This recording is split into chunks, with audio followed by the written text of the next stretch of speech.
So, uh, imagine for a second having the audacity to just walk up to the supreme deity of the universe, like the preserver of all reality, Yeah. and you literally kick him squarely in the chest. Right, just a direct physical assault on a god. Exactly. But then imagine that same deity waking up, looking right at you, and actually thanking you for it, which is wild. It really is. I mean, it completely flips our expectation of how divine power works, right? Oh, absolutely. And that is exactly what a figure named Maharishi Bhrigu did. And, if that wasn't mind-bending enough, he then went on to write this massive, like 5 million entry database predicting the exact fate of every single human being in the universe. Yeah, the scope is just staggering. It is.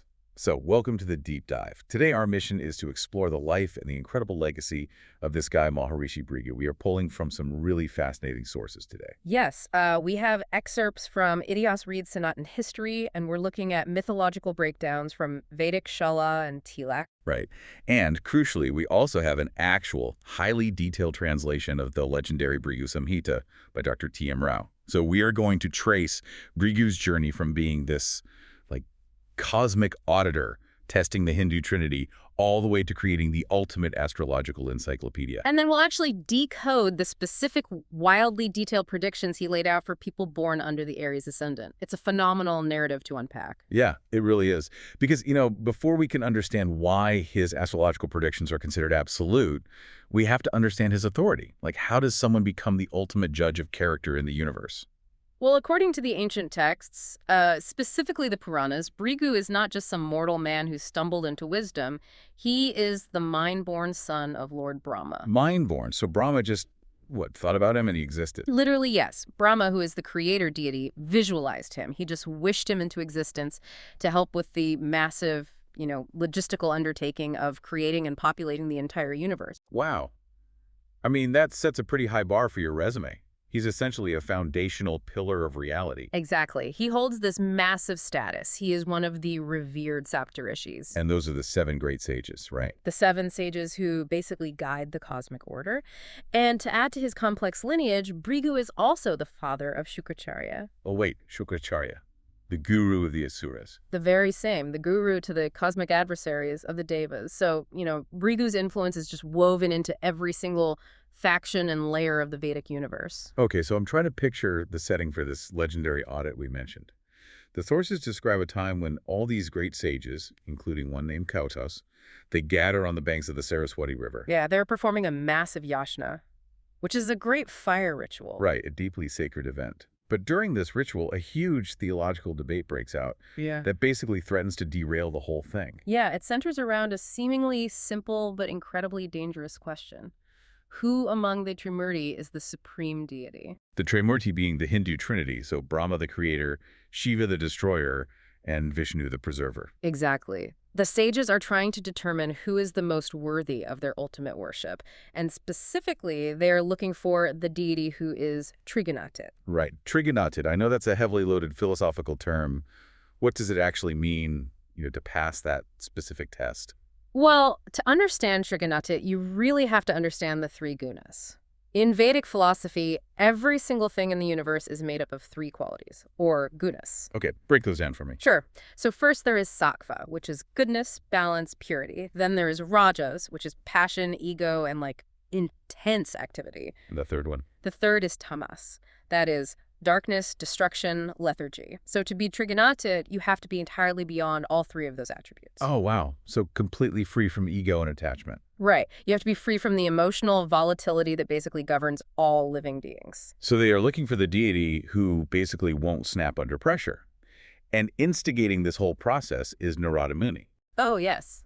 Narada Muni is famous for traveling the cosmos and stirring the pot, basically. Yeah, he loves some drama. He basically stands up and declares that Bhrigu is the absolute only one qualified to figure this out. So Bhrigu gets the assignment to go test the gods. And Bhrigu takes it. But, he doesn't use a theological debate to test them. He uses a literal pressure test. He goes full mystery shopper on them. He really does. He deliberately strips away all protocol, all manners, just to see what raw emotion lies beneath the surface of these deities. It's the ultimate stress test. So test number 1, Bhrigu approaches his own father, Brahma, the creator. He walks right into Brahma's court and intentionally fails to rise. Right. He doesn't bow. Yeah. He offers absolutely zero respect to the literal creator of the universe. Which is incredibly bold. And how does Brahma react? The text notes that Brahma's reaction is swift. His anger flares immediately. I mean, you are looking at the creator deity, a being deeply characterized by rajas, that energy of creation and ego. So being disrespected by his own son in front of his entire court, that bruises his ego instantly. Exactly. Yeah. Now, Brahma does manage to bite his tongue. He controls his anger outwardly, but the internal volatility is absolutely there. The text makes it clear that the anger flared. So Bhrigu just walks out, totally unimpressed. I mean, if you have to suppress your rage, you aren't beyond it. Right. Suppressing anger isn't the same as not having it. So, test number 2. He travels to Mount Kailash to visit Shiva, the destroyer. And Shiva is in private quarters with his wife, goddess Parvati. And Bhrigu just pushes right past Nandi the bull, who is standing guard at the gate. Which, I mean, breaching the private chambers of a god without permission is a massive violation of cosmic protocol. It is a highly intentional provocation. Yeah, he's really pushing it. And initially, Shiva doesn't even realize it's a test. Our sources say he's actually delighted to see Bhrigu. Yeah, he gets up, opens his arms, steps forward to joyfully embrace him. But Bhrigu arrogantly shoves him away. He physically rejects the embrace of the destroyer god, which sounds like a terrible idea. It is a terrible idea. Shiva's reaction is entirely different from Brahma's. He doesn't just get offended, he explodes into pure kamasic energy, that raw energy of destruction. He just loses it. Completely. He is so enraged by the sheer arrogance of this mortal sage that he summons his most lethal weapon, the Trishul, his trident. He fully intends to reduce Bhrigu to a pile of ash right then and there. Just instant vaporization. Literally. And it is only because goddess Parvati intervenes, physically stopping him and calming him down, that Bhrigu even survives the encounter. Wow. And Shiva actually admits the truth to Bhrigu later, right? Yes. He acknowledges that anger is his permanent underlying state. He is the destroyer, after all. So he openly concedes he is not Trigunatit. He is bound by his fiery nature. Which brings us to the final and honestly the most extreme test. Bhrigu travels to Vaikuntha, which is the heavenly realm of Vishnu, the preserver. Right. And Vishnu is resting on the great serpent of the Shishar, with his wife, goddess Lakshmi, sitting right by his feet. And Bhrigu decides to take this cosmic audit to a place of actual physical violence. In the ultimate test of patience, Bhrigu walks right up to the sleeping god, raises his foot, and kicks Vishnu directly in the chest. Yeah, and the cultural context here is paramount to understand. The chest of Vishnu, known as the Srivatsa, is considered the most sacred place in the universe. Because it's where Lakshmi resides, right? Exactly. It is literally the dwelling place of Lakshmi herself, the goddess of wealth and prosperity. So to strike that specific spot with a foot, which is considered the lowest, most impure part of the body, it's an act of supreme desecration. It's designed to be the ultimate, completely unforgivable insult. Yes. And the result is just mind-bending. Instead of waking up in a cosmic rage, instead of reaching for a weapon, Vishnu opens his eyes, immediately recognizes Bhrigu, and he bows to him. He actually humbles himself. He humbly asks for forgiveness. He literally says, "Oh, great sage, my chest is hard like a diamond and your foot is soft. Forgive me if I have hurt your foot." And then he actually starts massaging Bhrigu's foot, the foot that just assaulted him. Right. And that response is the ultimate revelation. Bhrigu is instantly overwhelmed with shame.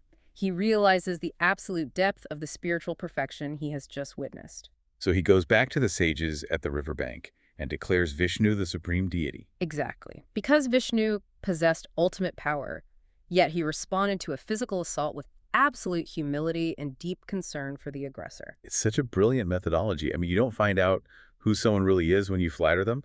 You find out exactly who they are when you insult them. He's like the ultimate undercover boss, auditing cosmic customer service. That's a great analogy, and the philosophical depth of this narrative is profound. It teaches you that in the Vedic tradition, the highest virtue, the ultimate marker of supremacy, isn't the ability to create. Right. And it isn't the power to destroy. It is the complete and total absence of ego. Brahma had power, but he possessed pride. Shiva had power, but possessed anger. But Vishnu demonstrated that true supremacy is compassion that remains totally unshaken, even in the face of profound humiliation. That makes him Trigunatit. It's an incredible conclusion to the audit. But, we really have to look at the immediate fallout. Because actions have ripples, especially in this universe. You can't just desecrate the most sacred space in Vaikuntha in front of the goddess of wealth and expect everyone to just, move on. No, absolutely not. The consequences of this one physical act echo down through centuries, and they create an entirely new, massive narrative thread. Yeah, we have to focus on goddess Lakshmi's perspective here. Yeah. Because she was sitting right there when the kick happened. Our sources highlight that she views this kick, and crucially, her husband's deeply submissive reaction to it, as a massive affront to her dignity. Well, from her vantage point, her sanctuary was violated. The chest of Vishnu is her symbolic home. Yeah, he kicked her house. Exactly. And her husband not only failed to defend her honor or punish the intruder, he apologized to the attacker and massaged his foot. Which, sure, guest hospitality is revered, but there's a limit. Right. The principle of guest hospitality is deeply revered in Vedic culture, but Lakshmi draws a firm boundary here. There is a clear line between humility and allowing your sacred space to be trampled. So she makes a really drastic move. She separates from Vishnu. She literally leaves Vaikuntha entirely in protest and descends to the earthly plane. Yes. The texts trace her path specifically to modern-day Kolhapur in the state of Maharashtra. And she manifests there, right? Yes, she is worshipped there today as Karvirma Lakshmi. It is an incredibly powerful statement of divine autonomy. She basically says, I'm not putting up with this. Yeah, the goddess demands respect. She refuses to tolerate what she perceives as humiliation, regardless of the theological point Vhrigu was trying to prove. Now, the story does find a resolution eventually. She is appeased, she reappears in a form called Padmavati, and she reunites with Vishnu. But the sources reveal something staggering about this whole marital dispute. Oh, the origin story aspect. Yes. This separation, caused entirely by Bhrigu's foot, is the direct origin story of Tirupati Balaji. Right. Tirupati Balaji is the form of Vishnu who resides on Earth. The mythology states he came down from Vaikuntha specifically to search for his lost Lakshmi. And he eventually settles in the Venkatadri Hills. I really want you to think about the scale of this. Tirupati is one of the most famous, most visited, and richest pilgrimage sites on the entire planet. Tens of thousands of people visit it every single day. Every single day. And that entire geographical and cultural phenomenon exists solely because thousands of years ago, a sage wanted to prove a point, kicked a god, and caused a cosmic marital dispute. It's amazing. It shows how deeply ancient mythology maps onto modern geography and living cultural practices. It really grounded. It does. The millions of pilgrims who wait in line at Tirupati today, they are physically participating in a narrative loop that began with Bhrigu's test. It humanizes the divine in a very relatable way. Right. It shows that even divine figures experience relationship friction. They have hard boundaries and they demand respect. Okay, so Bhrigu has successfully audited the gods. He understands the exact psychological breaking points of the creator, the destroyer, and the preserver. He knows how ego, anger, and humility operate at a cosmic level. But the real question is how you take that massive divine insight and scale it down to a human being, right? Exactly. How does this help a person worried about their mortgage, their marriage, or their health? This is where Bhrigu pivots. He goes from being a participant in cosmic mythology to becoming the undisputed father of Hindu astrology. He takes his understanding of cosmic forces and applies it to human destiny. He authors a text known as the Bhrigu Samhita. Yes, and our sources say he compiled this during the Vedic period. Yeah. And the scale of this project is where, honestly, my brain starts to short-circuit. Mine too. The text claimed that with the help of Lord Ganesha, who acted as his scribe, Bhrigu compiled over 5 million individual horoscopes. 5 million. 5 million. He effectively wrote down the fate of every being, noting specific life events alongside the subject's exact age. It is sometimes referred to as the fifth Veda because of its sheer exhaustive depth. He didn't just write a textbook on how to read planetary alignments. Right, he supposedly read every possible planetary combination and documented the specific human outcomes on dried palm leaves. Yes, physically recorded them. Okay, wait, time out. I have to push back on the physical logistics of this. 5 million horoscopes.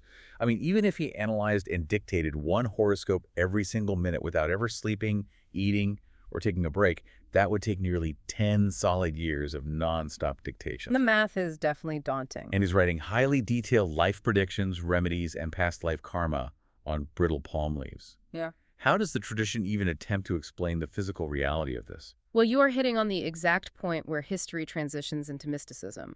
In the Vedic tradition, sages of Bhrigu's caliber, the Saptarishis, they do not operate within the bounds of normal human time or physical exhaustion. So they have special abilities. Exactly. They possess siddhis, which are mystical powers. Furthermore, having Lord Ganesha as a scribe is a recurring motif for texts of impossible length, like the Mahabharata, for example. Right. Ganesha represents the intellect capable of moving as fast as divine thought. The 5 million number is really meant to convey totality. It signifies a master algorithm that accounts for every conceivable permutation of human karma. It's like he built an ancient mystical cloud backup of human existence. That is a perfect way to describe it. But there's a massive tragedy attached to this database. Yeah. The sources detail how the original text did not survive intact. The vast majority of it was decimated over time. Yes, primarily due to foreign invasions and the catastrophic burning of the Nalanda University Library. Nalanda wasn't just any library. No, it was the ancient world's greatest repository of knowledge. The library complex itself, called the Dharmaganja, consisted of 3 massive multi-story buildings. 3 buildings. Yeah. It housed an estimated 9 million manuscripts, covering absolutely everything from astronomy and medicine to theology and logic. And when invaders, specifically under Bakhtiyar Khilji, sacked the university in the late 12th century, they set the whole library on fire. And the sources say there were so many millions of palm leaf manuscripts that the fires burned continuously for 3 entire months. 3 months of just burning knowledge is one of the most profound losses of recorded human knowledge in history. It truly is. Now, the invaders recognized the power of predictive tools, and some portions of the Samhita were scattered. They were smuggled out by fleeing monks or taken by astrologers. But the vast, sweeping architecture of Bhrigu's original 5 million leaves was just lost to the ashes. Sadly, yes. Today, it's believed only a fraction survives. Yeah. Thousands of these original ancient leaflet horoscopes are allegedly held by specific families of pundits today, most notably in places like Hoshiarpur in Punjab. Right. And here is the detail from the sources that just absolutely blew my mind. These surviving leaflets are so terrifyingly specific, they allegedly predict the exact date and time the individual will walk through the pundit's door to consult them. Along with the specific problems they are facing and the exact remedies required. Exactly, which challenges our fundamental perception of time. Because in modern Western thought, we generally view time as linear. You have a past, a present, and a future, moving in a straight, unpredictable line. Yes, but to understand the Bhrigu Samhita, you really have to ground yourself in the Vedic concept of Kal Chakra, the wheel of time. How does that actually work? Like, how can a text know when I'm going to read it? Okay, think of Kal Chakra like a vinyl record. All the songs on the album, the past, the present, and the future, they exist simultaneously, already encoded in the grooves of the record. Oh, that makes sense. Right. So you, living your life, you are just the needle moving through one specific groove right now. You perceive the song as it happens. But a sage like Bhrigu, operating from a higher state of consciousness, he can look at the entire record all at once. He can see the whole album. Exactly. He can see exactly where the needle will be at any given moment. Fate isn't something waiting for you in the distance. It's something that is already calculated. So the Bhrigu Samhita operates on the premise that the future is just as fixed and observable as the past, provided you possess the ultimate vantage point. That is the core of it, yes. Okay, so to understand how Bhrigu could possibly make these calculations, we need to look under the hood. We need to understand the mechanics of his system. How does a Vedic astrologer actually structure this cosmic database for a human being? Well, according to Dr. T.M. Rao's incredibly detailed translation of the Samhita, the foundational layout uses the 12 signs of the zodiac, from Aries to Pisces, and the 12 houses. Okay, 12 signs, 12 houses. But the absolute most critical piece of this entire puzzle is a concept you mentioned earlier, the ascendant, or the lagna. Right. Our sources say the ascendant is the starting point for your whole chart. But what actually is an ascendant? Okay, imagine standing outside looking at the exact eastern horizon at the precise second you are born. Okay, I'm picturing it. The specific zodiac sign that is physically rising over that eastern horizon at that exact geographical location, that is your ascendant. Oh, so it's locking my birth time and location to the actual rotation of the Earth. Precisely. It is the anchor. If your ascendant is Aries, then Aries becomes your first house, Taurus becomes your second house, and so on. The ascendant is the lens through which your entire reality is filtered. And those 12 houses basically serve as the blueprint of a human life. The sources break down what these houses represent, And it's essentially a chronological map of your existence. Yeah, so the first house represents your physical body, your mind, and your core soul. It's you. It's you. And as you move through the houses, you move through life. The fourth house governs your mother, your emotional foundation, and physical property. And then the sixth house is where you encounter friction, right? Mhm. Enemies, debts, diseases. Right. And the seventh house represents your marriage and legal partnerships. And as you get older, you hit the 10th house, which dictates your power, your occupation, and your public fame. Finally, the 12th house is all about expenditure, hidden things, and ultimate loss or liberation. Exactly. And navigating through all these 12 houses are the 9 planetary forces. But what's truly fascinating about Brigu's approach is how he demystifies these planets. What do you mean? Well, he doesn't just treat them as abstract, untouchable gods. He assigns them literal, deeply practical businesses. Yes. I was struck by how incredibly modern the language is in the translation. Mhm. He assigns them literal jobs. Like, the sun is categorized as a paper merchant, a bookseller, or a farmer. Right. And the moon is described as an actor, a poet, or a vendor of perfumes. Which is so specific. It is. It grounds the esoteric energy of the planets into tangible reality. Mercury represents calculation and communication, so Bhrigu literally calls Mercury a chartered accountant, a banker, or a comedian. And Saturn, because Saturn is a heavy hitter. He's described as a dealer of hardware and heavy machines, or someone dealing in heavy construction. Because Saturn represents the dense, immovable realities of life. Iron, machinery, slow, grinding labor. That makes total sense. The text also maps out a complex system of exaltation and debilitation. Right, I saw that. What does that mean practically? Essentially, planets have specific signs where they are operating at peak efficiency and signs where their energy is severely compromised. Give me an example. For instance, the fiery, aggressive energy of Mars is exalted, meaning it's superpowered, in the highly disciplined sign of Capricorn. But it is debilitated or severely weakened in the emotional, watery sign of Cancer. Okay, so they have environments they like and hate.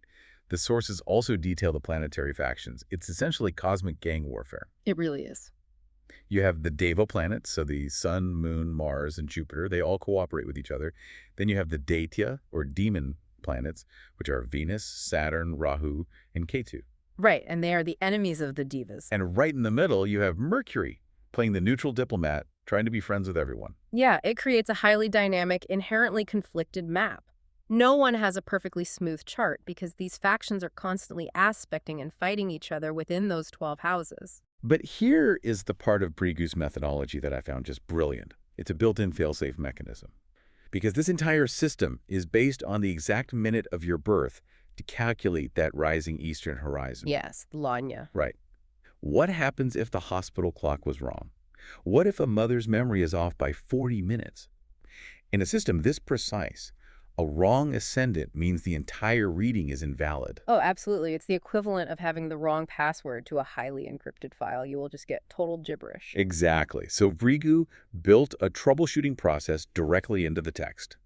Astrologers are strictly instructed to test the preceding and succeeding signs. It's not just a matter of guessing. It's like going to an optometrist. What do you mean? Bhrigu is essentially telling the astrologer, okay, put the Aries lens over this person's life. Is their career blurry? Is their relationship history completely wrong? Yes. Okay. Click the dial over to the Taurus lens. Does the mother's history align now? Do the financial struggles match? Yes. Then the birth certificate is wrong. This person is a Taurus ascendant. That's a perfect analogy. It is a deeply scientific methodology applied to mysticism. It openly admits that human error exists in the recording of time, while fiercely protecting the perfection of the mathematical system itself. It's so smart. And Bhrigu also utilizes the concept of the significator. Each planet signifies a core pillar of life, regardless of where it sits. The moon always signifies the mother. The sun always signifies the father. Right. Bhrigu's core thesis is that no single planet decides your fate. It is the combined, interwoven effect of all 9 planetary forces fighting, cooperating, and blending together that forms a human life. Okay, so we have the framework. We know how the houses, the planets, and the lenses work. I want to see this system in action. Let's do it. What did Bhrigu actually write for a specific person? Let's take a deep dive into the exact blueprint for someone born with an Aries ascendant. Let's start by looking at their core identity and their family dynamics, focusing on the Sun, Moon, and Mars. Okay, so for an Aries ascendant, the first house is ruled by Aries itself. If the sun is placed in that first house, the house of the body and self, The text describes a native who is learned, receives excellent education, possesses deep self-knowledge, and is physically tall. But the translation includes a detail that totally caught me off guard. Bhrigu writes that this person, despite having the blazing sun in their first house, lacks sexual interest and does not care for occupational pursuits. Right, which seems contradictory at first. Yeah, you would assume the sun in the first house would create an incredibly ambitious type A personality who wants to conquer the corporate world. And you really have to look at the mechanics. The sun represents the soul and the ego. Yeah. When it sits in the first house for an Aries ascendant, that intense solar energy burns entirely inward. Oh, okay. The person becomes so utterly consumed with intellectual growth, philosophy, and self-knowledge that the external world, chasing promotions or physical desires, it simply loses its appeal. Yeah. The energy is sublimated. Now, compare that to taking that exact same sun and dropping it into the 10th house. The 10th house is the house of power, career, and government. It's very different environment. Very. Bhrigu writes that the sun in the 10th house brings childish behavior, develops intense enmity with the father, faces opposition in society, and, quote, their work lacks decency. Well, the 10th house represents established authority. The father is your first authority figure. Right. And the government is the ultimate societal authority. Right. So when the massive ego of the sun clashes directly with the established authority of the 10th house, it creates violent friction.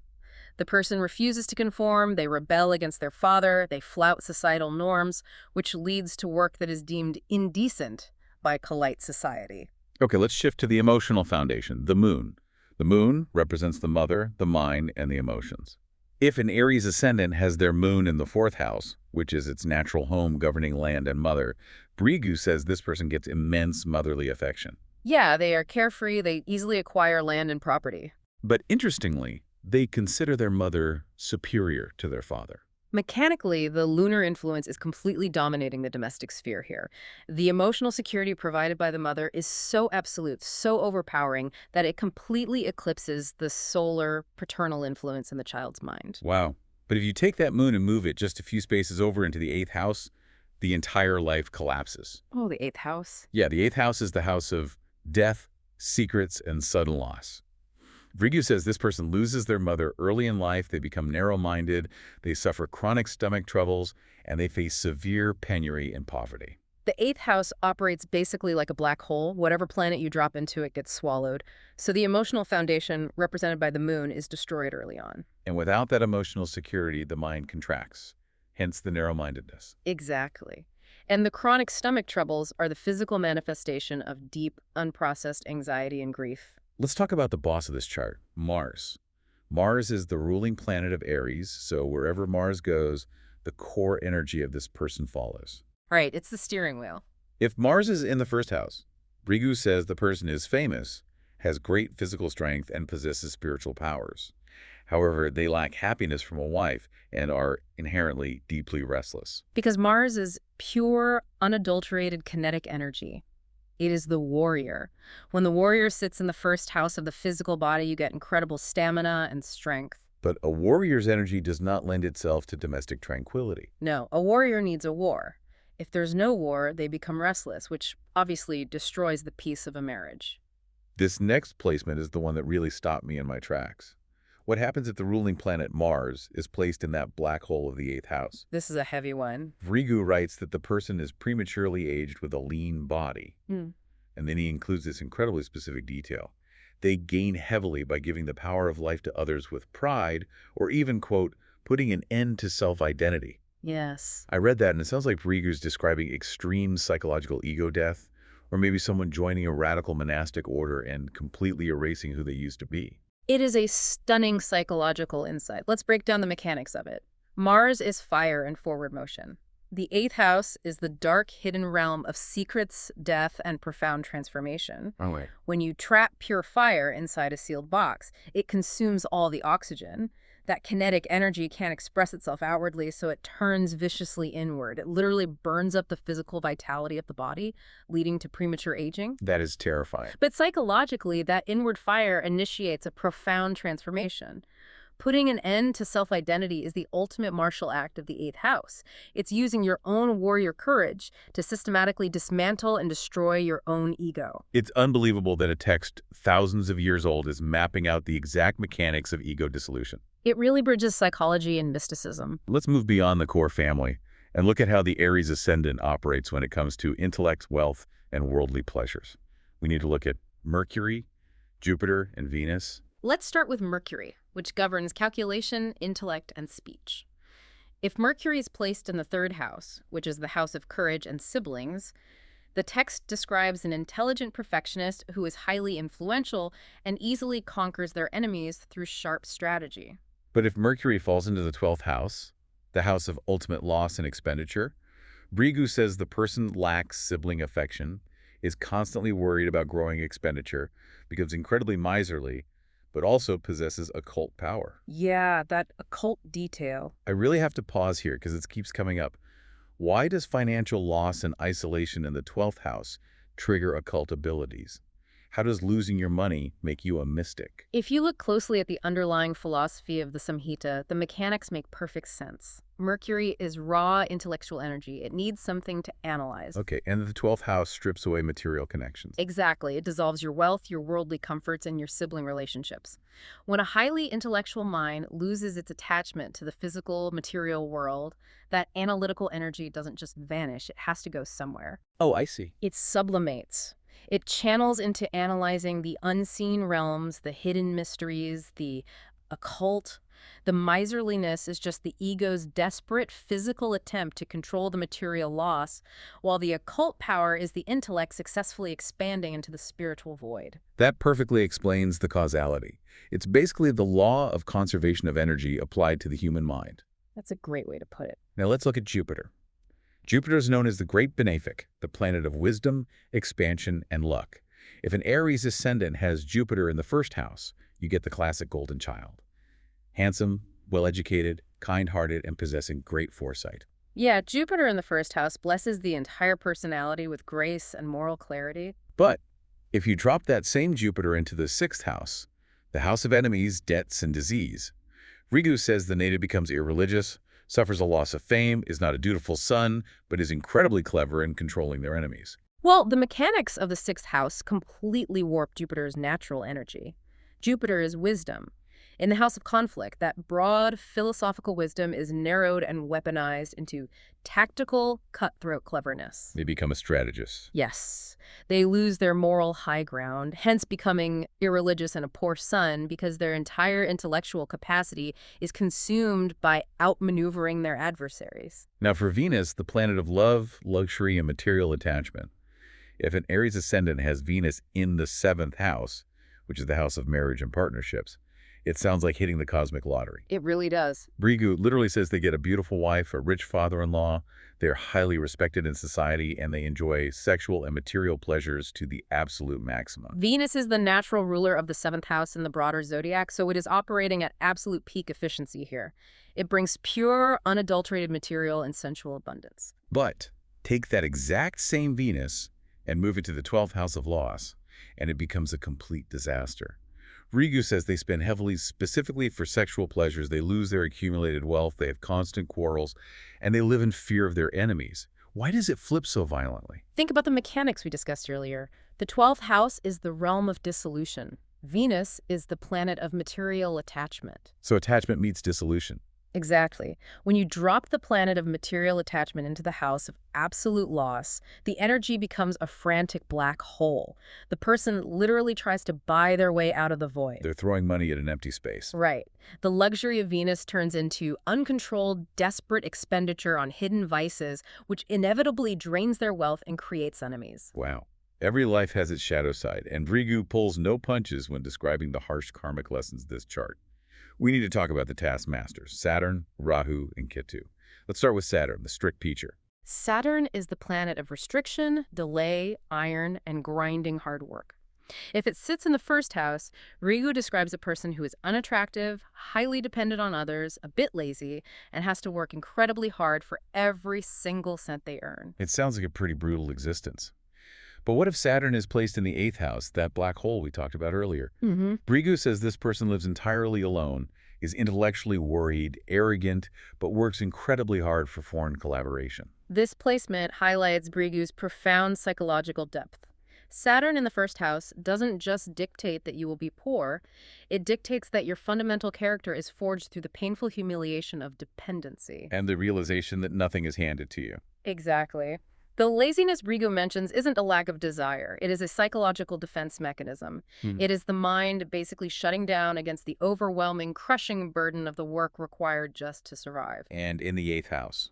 In the 8th house, Saturn brings deep isolation and a hardened arrogance. But because the 8th house also rules things that are hidden or far away, that grinding Saturnian perseverance allows them to look far beyond their immediate isolating surroundings. They meticulously build connections with foreign entities. Finally, we have to look at Rahu and Ketu, the dragon's head and the dragon's tail. I look at these two as the universe's ultimate hackers. That's a fun way to phrase it. Rahu represents ambition, illusion, and insatiable desire.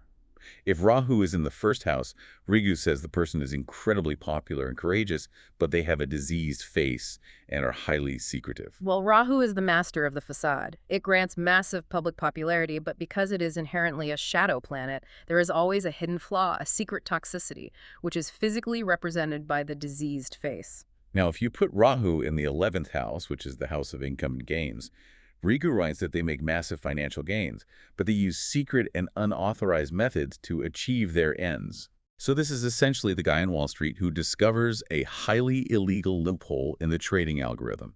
He makes tens of millions of dollars, everyone thinks he's a genius, but the entire foundation of his wealth is secretly unauthorized. Exactly. Rahu does not respect the rules, the laws, or the boundaries set by the diva planets. It wants the ultimate material result immediately.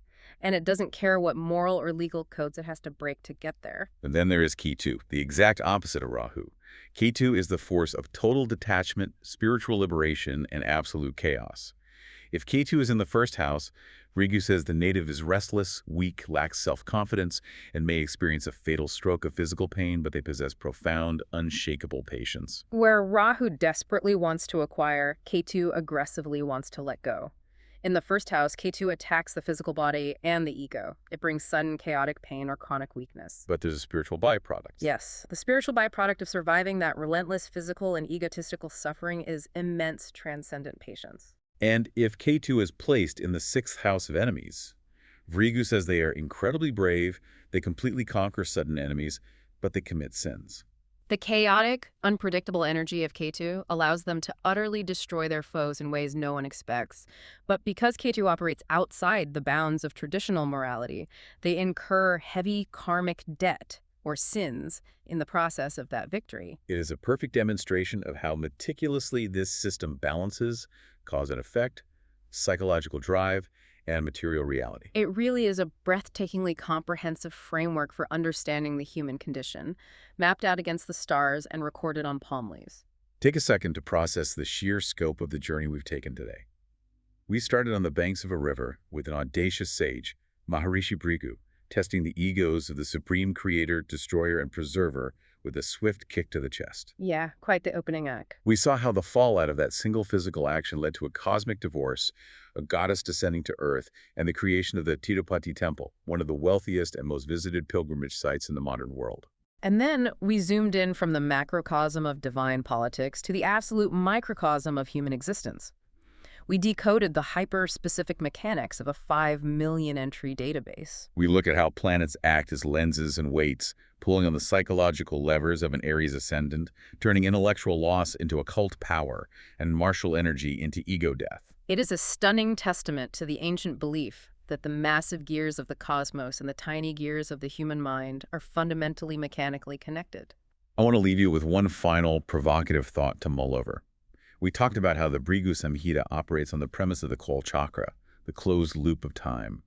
It operates on the absolute belief that every possible variation of a human life, every decision, every failure, and every triumph was calculated and documented by a sage and an elephant-headed god eons before you were born. Which is a heavy thought. So, if that premise holds true, if the needle is just moving along a groove that has already been carved, then your decision to listen to this exact deep dive today, the realizations you are having in your head right now about your own signs, your own struggles, and your own planets Were they your free choice? Or were they written down? Right. Or were they written on a brittle piece of palm leaf thousands of years ago, sitting in a library that burned to ash, just waiting for the clock of the universe to tick to this exact, precise second?